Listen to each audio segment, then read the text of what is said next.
Greetings. Welcome to Consider the Alternative, a Course in Miracles channel. Today we're on lesson 45, God is the mind with which I think, and from the text, chapter 6, section 5a, to have all, give all to all. When your body and your ego and your dreams are gone, you will know that you will last forever. Perhaps you think this is accomplished through death, but nothing is accomplished through death, because death is nothing. Everything is accomplished through life, and life is of the mind and in the mind. The body neither lives nor dies, because it cannot contain you who are life. If we share the same mind, you can overcome death because I did. Death is an attempt to resolve conflict by not deciding at all. Like any other impossible solution the ego attempts, it will not work. God did not make the body because it is destructible, and therefore not of the kingdom. The body is the symbol of what you think you are. It is clearly a separation device, and therefore does not exist. The Holy Spirit, as always, takes what you have made and translates it into a learning device. Again, as always, he reinterprets what the ego uses as an argument for separation into a demonstration against it. If the mind can heal the body, but the body cannot heal the mind, then the mind must be stronger than the body. Every miracle demonstrates this. I have said that the Holy Spirit is the motivation for miracles. He always tells you that only the mind is real because only the mind can be shared. The body is separate and therefore cannot be part of you. To be of one mind is meaningful, but to be of one body is meaningless. By the laws of the mind, then, the body is meaningless. To the Holy Spirit, there is no order of difficulty in miracles. This is familiar enough to you by now, but it has not yet become believable. Therefore, you do not understand it and cannot use it. We have too much to accomplish on behalf of the kingdom to let this crucial concept slip away. It is a real foundation stone of the thought system I teach and want you to teach. You cannot perform miracles without believing it, because it is a belief in perfect equality. Only one equal gift can be offered to the equal sons of God, and that is full of appreciation. Nothing more and nothing less. Without a range, order of difficulty is meaningless, and there must be no range in what you offer to your brother. The Holy Spirit, who leads to God, translates communication into being, just as he ultimately translates perception into knowledge. You do not lose what you communicate. The ego uses the body for attack, for pleasure, and for pride.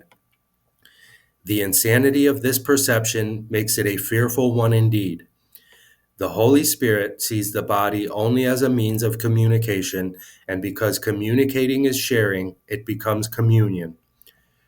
Perhaps you think that fear as well as love can be communicated, and therefore can be shared.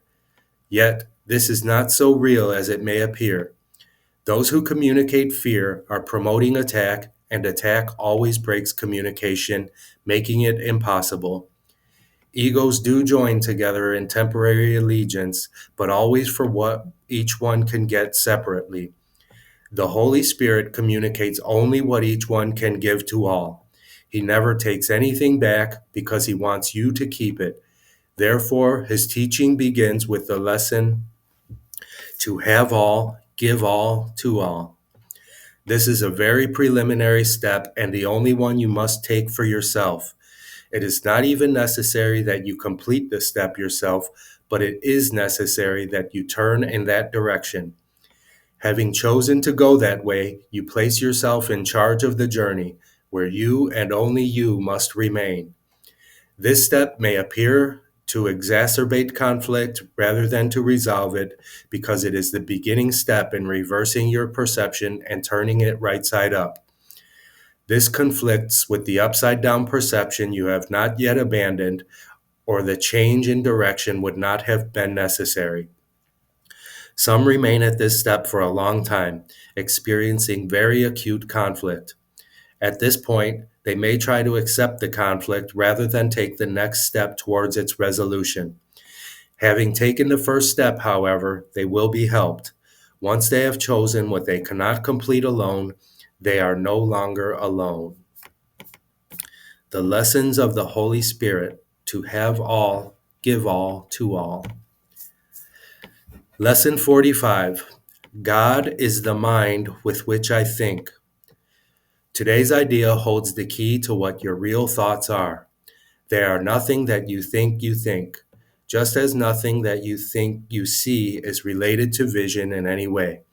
There is no relationship between what is real and what you think is real. Nothing that you think are your real thoughts resemble your real thoughts in any respect. Nothing that you think you see bears any resemblance to what vision will show you. You think with the mind of God. Therefore, you share your thoughts with him, as he shares his with you. They are the same thoughts because they are thought by the same mind. To share is to make alike or to make one. Nor do the thoughts you think with the mind of God leave your mind, because thoughts do not leave their source. Therefore, your thoughts are in the mind of God as you are. They are in your mind as well, where he is. As you are part of his mind, so are your thoughts part of his mind.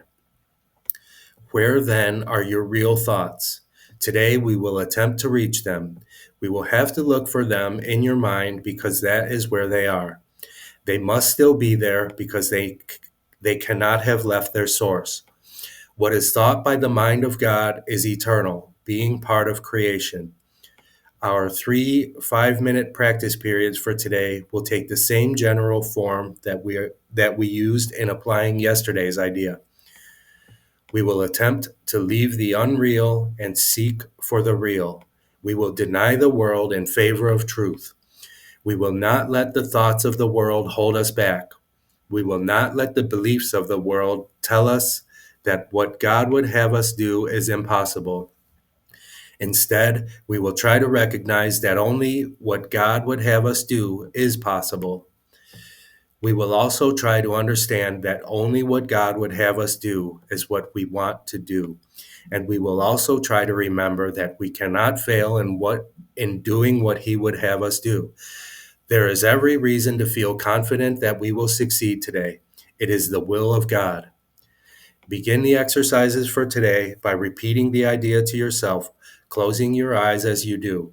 Then spend a fairly short period in thinking a few relevant thoughts of your own, keeping the idea in mind. After you have added some 4 or 5 thoughts of your own to the idea, repeat it again and tell yourself gently, "My real thoughts are in my mind. I would like to find them." Then try to go past all the unreal thoughts that cover the truth in your mind and reach to the eternal. Under all the senseless thoughts and mad ideas with which you have cluttered up your mind are the thoughts that you thought with God in the beginning. They are there in your mind now, completely unchanged.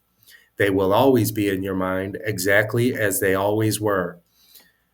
Everything you have thought since then will change, but the foundation on which it rests is wholly changeless. It is this foundation toward which the exercises for today are directed. Here is your mind joined with the mind of God. Here are your thoughts one with his. For this kind of practice, only one thing is necessary. Approach it as you would an altar dedicated in heaven to God the Father and to God the Son. For such is the place you are trying to reach. You will probably be unable as yet to realize how high you are trying to go. Yet even with the little understanding you have already gained, you should be able to remind yourself that this is no idle game, but an exercise in holiness and an attempt to reach the kingdom of heaven. In the shorter exercise periods for today, Try to remember how important it is to you to understand the holiness of the mind that thinks with God. Take a minute or two as you repeat the idea throughout the day to appreciate your mind's holiness. Stand aside, however briefly, from all the thoughts that are unworthy of Him whose host you are, and thank Him for the thoughts He is thinking with you.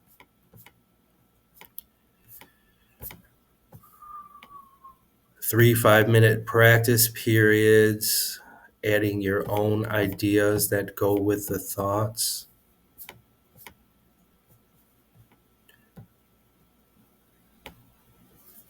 Perhaps at this point, while you're going through the workbook, I hope you're doing the lessons diligently. A lot of this might not be directly affecting your mind and making sense to you, but as long as you're doing the workbook lessons as prescribed, it is all going to make sense to you in the end. I love you. I'll see you tomorrow.